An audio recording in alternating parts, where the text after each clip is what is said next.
Good morning, everyone. My name is Govinda.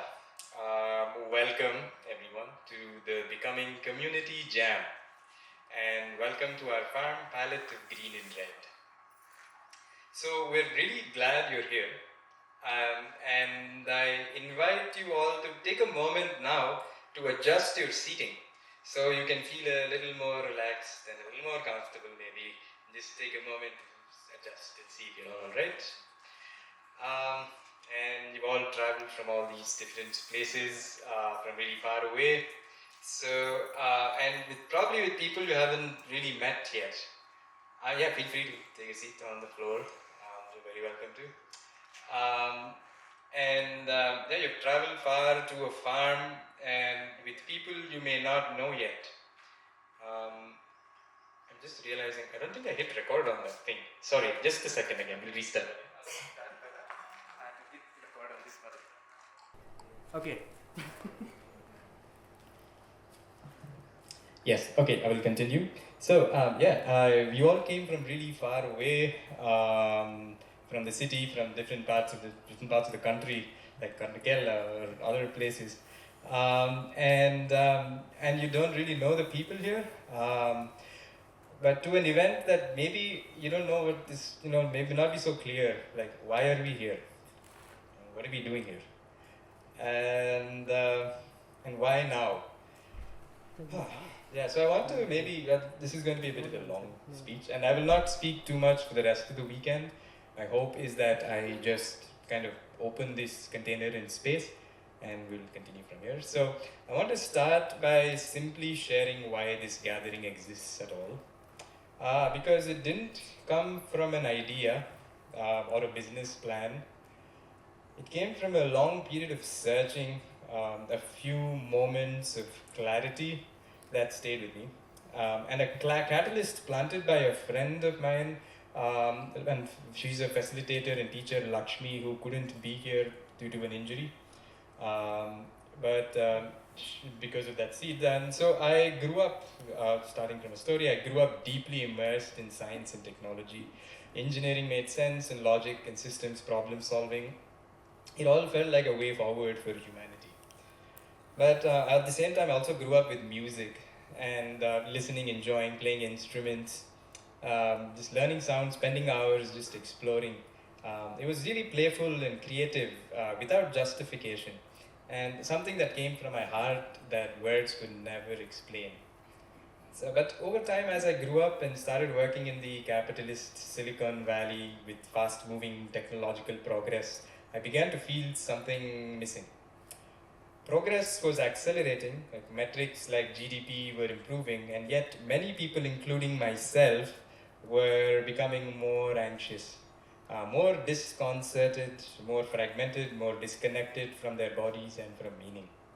So I found myself asking, what are we actually progressing towards? So one of the earliest turning points for me was attending a Vipassana meditation retreat. For those who don't know, it's a type of meditation where you observe your body from head to toe as deeply as possible. You're scanning all your sensations and feelings. This for me was the beginning of a reconnection between body and mind. And around this time, and starting from my visit to Swaram in Auroville, music became deeper. It was more than songs and entertainment or performance. I started to feel how simple vibrations could affect our nervous system, and how sound or breath, movement or attention, can shift our internal states almost immediately. So recently I attended the mental health programs where I began studying my own addictive patterns and how habits and loops reinforce themselves unconsciously. How easy it is to outsource agency to something external. Observing this taught me the freedom that freedom doesn't come from willpower, but really it really comes from awareness and transmutation of traumas or deeper impressions that are really driving behavior. Having said all of this, I'm also very curious. I mean, now kind of going from internal to external, I'm really curious about civilizations and especially what humans can build together when attention aligns. I visited Egypt earlier this year and the pyramids, and what struck me was just not just the scale of the engineering, but really like, which is marvelous by the way, with how they built the pyramids. But really, these people came together to build something so incredible that they believed was divine. And we probably see that in temples too in India and many places where people come together for something really great and do something to stand the test of time. And when was the last time, do you remember, we really did that, where we came together and did something really awesome together? Um, so really, yeah, it's the collective intent and thousands of people coordinating effort. And see, the pyramids are 5,000 years old and we still talk about it today. So kind of moving on, I worked in the technology industry in Silicon Valley for some years, and it showed me something very important, that there is really value in intelligence and coordination and ambition. Economic opportunities do matter as it provides upward mobility to people, and the ability for people to plan a life and plan for a family, and really like support and imagining a future for themselves. But I also see what happens when progress outruns like a reflection, or a world with low friction, when systems scale faster than wisdom. I know I probably like go through a lot and like really at light speed here, but I will keep going and I will tell you why later. So really in the Silicon Valley, like you see success is measured narrowly. And really our soul or the health of our Mother Earth is left out of the equation, and I see issues here. Also, earlier this year, I had the incredible opportunity to attend Burning Man. It's a festival that happens, a radical festival that happens at a human scale experiment out in the desert, like a dried up lake bed. And they follow some amazing principles, like radical self reliance. That means, in the end, the only person who can take care of yourself is you. And the radical inclusion, which is like all types of people and ideas are welcome and accepted. A communal effort and civic responsibility. So people solving problems together, building an entire city from nothing, and cleaning up after themselves, leaving no trace. And yeah, that's really an incredible sense of freedom and there is like anarchy, but there's also trust, and there is a lot of expression without permission, like being exactly who you want to be. Um, but all of this is just for 1 week in a year, this Burning Man festival. It is very resource intensive and it is economically inaccessible for most of the world. So, somewhere across all of these experiences, I began to feel this very clearly, that we don't need more peak experiences, we need durable, lasting integration. So I attended a Buddhist teaching retreat last year, and the Buddhists, they say it very simply, that the purpose of life is to awaken our highest potential and to work through the karmas that we inherit, either personally or collectively. So that doesn't mean retreating from the world, it means engaging more responsibly with clarity, compassion, and courage. So that's really where this gathering comes from. And it means, oh yeah, and so that's really where we are and why we're trying to do things. So Masanobu Fukuoka, he's one of the founding fathers of permaculture and the organic farming movement. He said nature doesn't work in parts, it works as a whole. And so really our future cannot be built in silos. I believe that science without ethics becomes extractive, or spirituality without grounding becomes escapist, or technology without ecology becomes destructive, or community without structure and feedback kind of dissipates.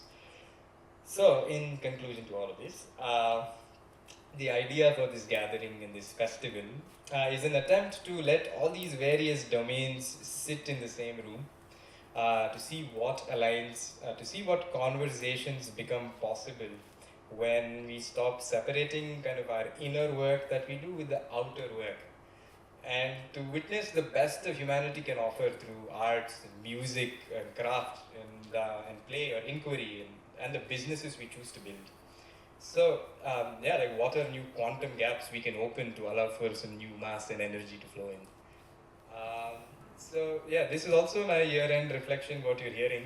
After all these experiences, what feels true to me is the real progress comes from integration, from holistic thinking, from learning how to work together so that we can make ourselves, our societies, and the planet healthier and more alive. So some questions are, why do this now?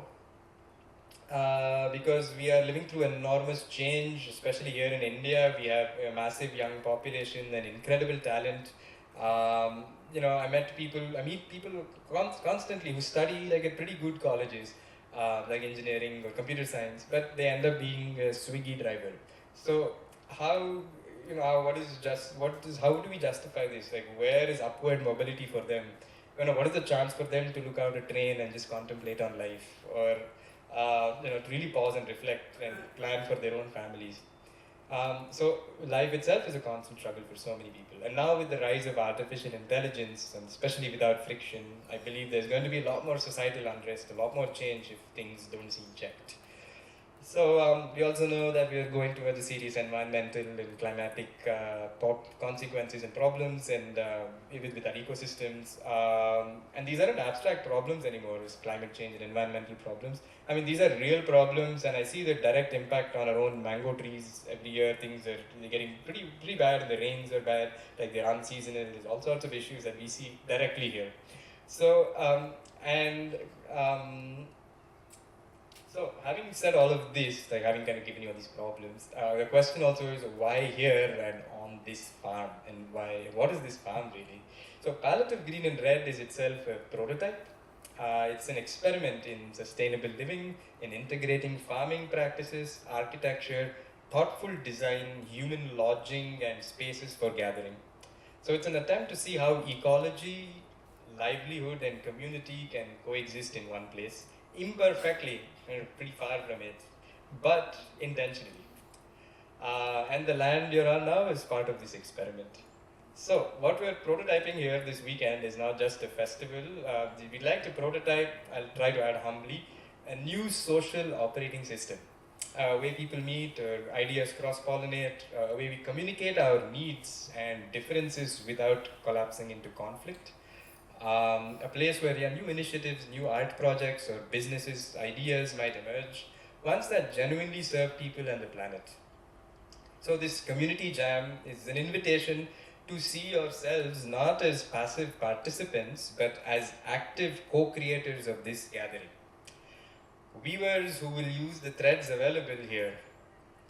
This weekend is shaped as much by your presence, your questions, your practices, your conversations, and your care, as it is what's planned on the itinerary. So the structure we will here is to support emergence. And if you feel called to share something, please share it. If a conversation wants to deepen, stay with it. If something feels unfinished, name it. And if you notice any energy in the room, try to lift it or protect it, guide it. What we're doing here is really learning together how to listen, how to collaborate, how to build trust in real time. So as we move through the weekend, I invite you to hold this question gently and return to it often: is what can we become together? Yeah, so I think I've left a lot of ideas and thoughts and just flew through a lot of things. So I'd like us to take 5 minutes to just sit where you are, and just kind of sit with things, and whatever you've experienced here, you've arrived here, and then we will transition into a small movement practice before going on to the rest of the program. So yeah, you're welcome to close your eyes or move your legs if you want to sit down, change. But we'll just take 5 minutes of silence, and we'll just be with things. And remember that your feet are on the ground and your center is in your bones. And start a 5-minute timer.